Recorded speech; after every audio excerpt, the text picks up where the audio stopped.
Yes, I think that'll work out great. Awesome. Oh, well, I'll see you soon. The explorers are here. Thanks so much for setting this up for us. Thanks. Bye. Well, hello, explorers. Are you ready for another adventure?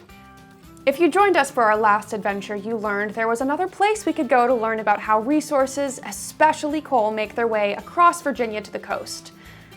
That's right. The Virginia Museum of Transportation is our next stop. Let me get my special hat and then I'll be ready to go. Did you remember your Explorer passport? If not, you can go to centerinthesquare.org and click the On Demand button to download your free passport today.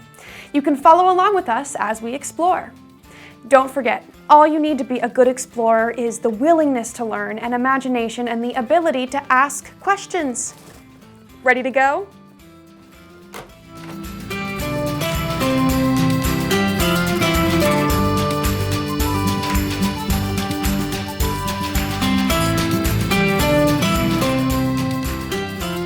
Hello, it's so good to have you here. Welcome to the Virginia Museum of Transportation. You've been talking about the resources that are located in the mountains of Virginia. Now we are going to talk about how to get the resources to the market. Here at the Virginia Museum of Transportation, we have lots of really cool examples of the engines that were built right here to move the product to the customer, as well as some of the how-tos and why Roanoke is the place it is today. So come on into the museum and let's look at some of these exhibits. So we're here at the 1218. This is a steam locomotive built in the later part of the 1930s. This engine was built just down the tracks at the Roanoke's East End shop for Norfolk Western.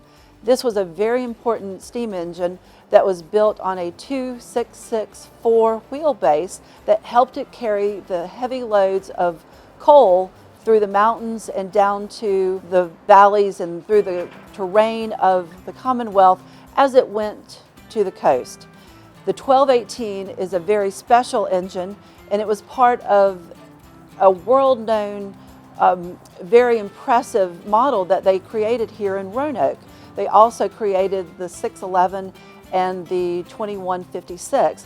All of these engines were built specifically for the terrain of the Commonwealth and moving the heavy coal or passenger trains. But the 1218 is the one that we have here at the Virginia Museum of Transportation on display now because it was given to us by the city of Roanoke in 2012.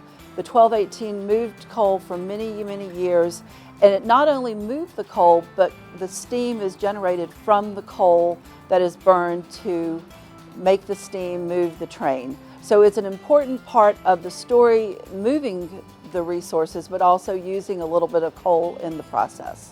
So we're going to go inside and see just how the coal is coming out of the ground and gets put onto all the trains that come and go to move the coal to the coast. So here we are inside in our rail gallery, and we have a display of the model of the coal mining that happens in the Appalachian Plateau. You can see from when you look at this model, you will see how the coal is mined both underground or strip mining, and the number of trucks and railroad cars it takes to get the coal out of the Appalachian Plateau. It is a very labor-intensive process.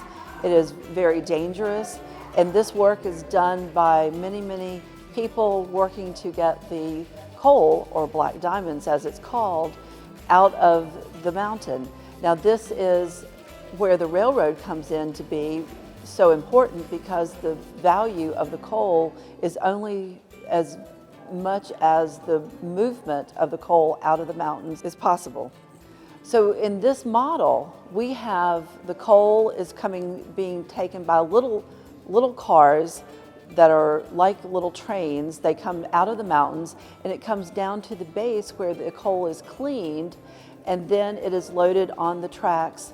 And if you are driving around the Roanoke Valley or in some of the areas near us, you might see coal traveling on trains as far as the eye can see. Coal will be going from the Appalachian Plateau towards the coast, and if you see the train full of coal, you know it's going east, and the empty trains will come back to the west and head back to get more coal. So this is a great model that shows us how coal is excavated from the mountains and it is loaded on the trains to head towards the coast. Mining coal was very dangerous and difficult work. This became profitable just after the Civil War, when the railroads were able to actually be built to go to the area where the coal was located and extract the coal and get it out of the area and headed towards the coast. So the story of coal and Roanoke intersect when Old Lick becomes Big Lick and then becomes the chartered city of Roanoke in 1884. Norfolk and Western moved their hub here. They were building their steam engines and other train cars, fixing trains and rail cars, and this became the intersection of coal coming out of the Appalachian Plateau as it headed to the coast. The Virginia Museum of Transportation is located in the old Norfolk and Western freight station. It was built in 1918 in order for freight to come in from the trains. As coal was moving from the Appalachian Plateau to the coast, many products were being moved right here to Roanoke. This freight station was built to have cars, cows, boxes of anything you can imagine, as well as grain come through from the railroad tracks all the way through the building to the other side where the people would come in from the streets of Roanoke in their wagons or their cars to pick up resources to take home or to their farms. You can see the pictures in our depot exhibit of the days this building was busy moving products and merchandise in and out every day until 1962. So thank you all so much for joining us today at the Virginia Museum of Transportation. I hope you learned a little bit more about how coal is an important product here in Virginia, and also about how Roanoke fit into the story of coal moving across the Commonwealth. However, we have questions. Coal is not a renewable resource, and people throughout the world are going to other forms of energy. So how does the Appalachian Plateau change to accommodate these new economic tendencies? Also, Roanoke was known as a train town forever, but now Norfolk Southern has moved out. So what does Roanoke do to continue into the future and be the big city that it is and continue making a difference in the world? We hope that you'll be part of the answer to these questions, and we will see you soon at the Virginia Museum of Transportation. Welcome back, explorers. I had such a fun time learning about all the items that used to go through the old freight station here in Roanoke. It's so cool when an old building is repurposed, like the old freight station becoming the new Virginia Museum of Transportation.